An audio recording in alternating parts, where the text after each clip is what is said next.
తీసుకున్నది.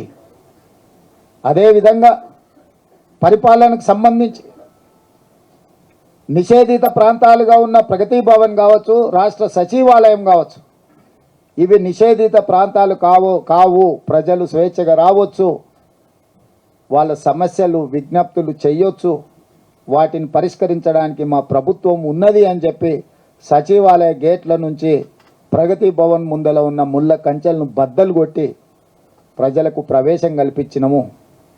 రాజపక్షే శ్రీలంకలో అధికారాన్ని కోల్పోయిన రోజు ప్రజలు ఏ సమరోత్సాహంతో వారి రాచరికపు ప్యాలెస్ల మీద దాడులు చేసినరో, మేము ప్రగతి భవన్ ముందల ఉన్న ముళ్ళ కంచెలను బద్దలు కొట్టినప్పుడు కూడా తెలంగాణ సమాజం అంతా జ్యోతిరావు పూలే భవన్లోకి, ప్రజాభవన్లోకి ప్రవేశించి స్వేచ్ఛగా తిరిగి ఈరోజు జ్యోతిరావు పూలే ప్రజాభవన్ ప్రజలకు ఒక వేదిక అయింది, ప్రజా సమస్యల పరిష్కారానికి నాంది పలికింది. అందుకే ఈరోజు అక్కడే కానీ రాష్ట్ర పరిపాలన నిర్దేశించే సచివాలయంలో పాత్రికేయ మిత్రుల నుంచి మొదలుపెట్టే సామాన్య ప్రజల వరకు ప్రవేశాన్ని కల్పించి మా మంత్రివర్గ సహచరులను అందుబాటులో పెట్టి ముఖ్యమంత్రితో సహా అందరూ ప్రజలకు జవాబుదారీతనంగా ఉండాలి, మేము పాలకులం కాదు సేవకులము అని నిరూపించడానికి శాయశక్తుల ప్రయత్నం చేసి వచ్చిన వాళ్ళు ఇచ్చిన విజ్ఞప్తులన్నిటిని కూడా పరిష్కరించే ప్రయత్నం చేస్తున్నాము. అందులో పరిష్కరించేటి ఉండొచ్చు, పరిష్కారం కానీ ఉండొచ్చు, కనీసం వాళ్ళ విజ్ఞప్తులు వినే వేదిక కల్పిస్తున్నాము.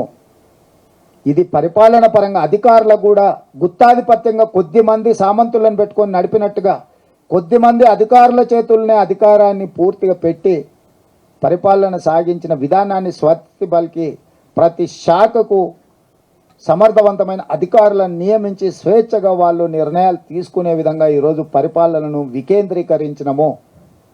ఇవాళ ఎస్పీలు కానీ కలెక్టర్లు కానీ ప్రిన్సిపల్ సెక్రటరీలు, చీఫ్ సెక్రటరీ కానీ, డీజీపీ కానీ, ఇతర అధికారులు కానీ, పంచాయతీరాజ్ కానీ, రెవెన్యూ కానీ, R&B కానీ, ఎక్సైజ్ కానీ, ఏ శాఖకు ఆ శాఖకు వాళ్ళ పని విభజన చేసి దానికి సంబంధిత శాఖలకు అధికారులను నియమించి ఆ మంత్రులను స్వేచ్ఛగా పనిచేసే విధంగా పరిపాలనను ముందుకు తీసుకొచ్చినాము.